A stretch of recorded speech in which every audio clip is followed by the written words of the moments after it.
हरे कृष्णा। हमारे इस भागवत प्रभाव में आपका स्वागत है।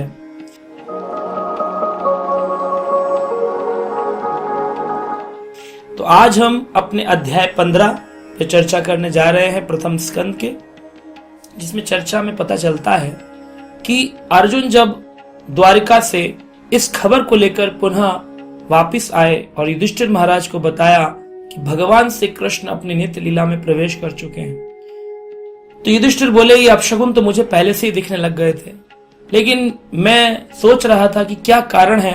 अब अर्जुन लगता है अब हमारे प्राण धारण नहीं रह पाएंगे। वो भगवान से कृष्ण जिन्होंने हमारी हर पल पल पर रक्षा करी, अर्जुन स्मरण करने लगे।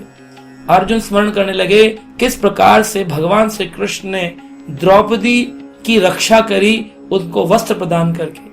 किस प्रकार महाभारत के युद्ध में भगवान श्री कृष्ण ने इतनी हजारों की सेना के बीच में उनको विजय प्राप्त कराई।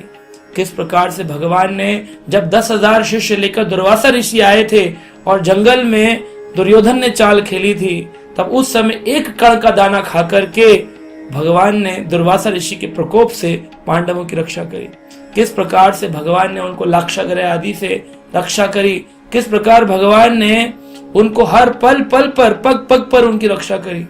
अर्जुन तो पूरे विफल हो गए थे, लेकिन जब उन्हें स्मरण आया भगवान के दिए गए उपदेश भगवत गीता का, तो उनको लगा कि साक्षात भगवान कृष्ण मेरे साथ खड़े हैं। तो ऐसा हमारे साथ भी होता है। कभी कभी हमें लगता है कहाँ है भगवान, मैं बिल्कुल अकेला रह गया हूँ, कोई नहीं है मेरे साथ में, सब धोखेबाज का जीवन है, हर व्यक्ति धोखा दे रहा है।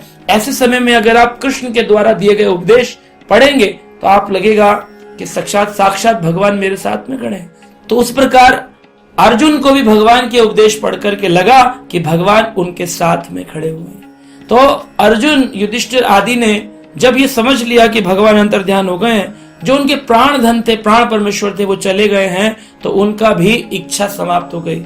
उन्होंने अपने इस राज्य का राजा अनिरुद्ध के पुत्र वज्रनाभ जी को बनाया और उनको मथुरा मंडल का राजा बनाकर स्थापित करके सभी ने जो है अपने वस्त्र परिवर्तन कर लिए। कहते हैं कि अर्जुन आदि ने, युधिष्ठिर ने ऐसे पुराने वस्त्रों को धारण कर लिया, उन्होंने अपने आभूषण आदि उतार दिए थे, अपने ठोस खाना खाना प्रारंभ कर दिया था और ऐसी स्थिति में रहने लग गए थे, किसी से बोलते नहीं थे, बालों को संवारना बंद कर दिया था। इससे पता चलता है कि कृष्ण अगर ना हो जीवन में तो व्यक्ति को किसी भी प्रकार का सुख नहीं मिलता है, व्यक्ति को सुख लेना भी नहीं चाहिए।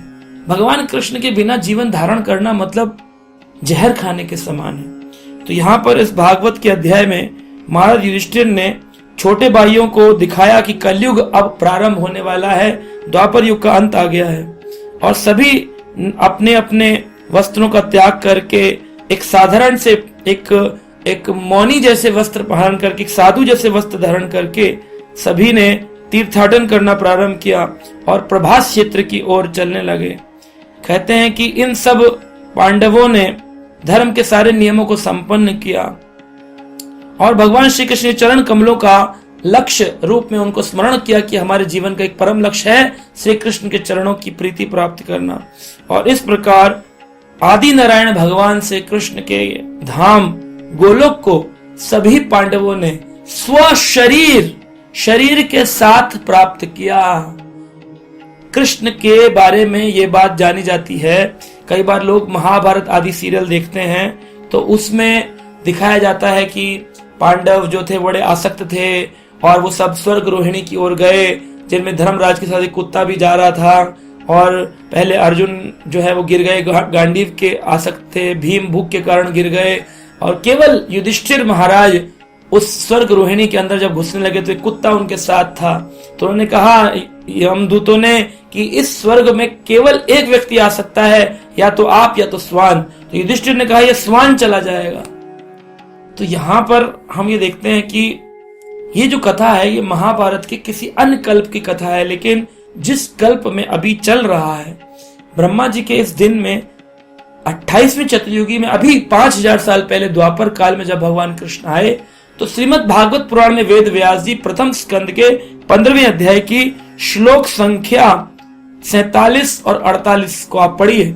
इसमें कह रहे हैं आदि नारायण भगवान कृष्ण द्वारा अधिशातिस वैकुंठ लोक प्राप्त किया। यह वैकुंठ केवल उन्हें प्राप्त होता है जो अविचल भाव से एक परमेश्वर का ध्यान करते हैं। भगवान श्री कृष्ण का यह धाम गोलोक वृंदावन कहलाता है और ये उन व्यक्तियों को प्राप्त नहीं होता जो जीवन की भौतिक अवधारणाओं में लीन रहते हैं, लेकिन समस्त भौतिक कल्मशों से पूर्ण रूप से शुद्ध होने के कारण पांडवों ने अपने इस शरीर से उस धाम को प्राप्त किया। इस शरीर से, आत्मा नहीं, शरीर छूट गया आत्मा चली गई, इस शरीर से उस धाम को प्राप्त किया, स्व शरीर उस धाम में प्रवेश किया। देखिए ये जो श्लोक है इसका तात्पर्य आप पढ़े, इसका अनुवाद आप पढ़े, अभी आपको स्क्रीन पर दिखाया गया, इसको ध्यान से पढ़िए। लोग बोलते हैं कि ऐसा हुआ था, पांडवों ने इतनी भक्ति करी तो भगवान कृष्ण ने उनको धाम क्यों नहीं दिया? धाम दिया, और खाली धाम ही नहीं दिया, स्व शरीर, वो वैकुंठ नहीं, गोलोक धाम प्रदान किया है। तो इस प्रकार से पांडवों की सम्यक निवृत्ति इस अध्याय में हम जानते हैं कि जो व्यक्ति कृष्ण भक्ति करता है और कृष्ण के बिना अपने जीवन को वैराग्य का जीवन जीता है, उसको अपने अंत काल में कृष्ण लोक गोलोक की प्राप्ति होती है। हरे कृष्ण।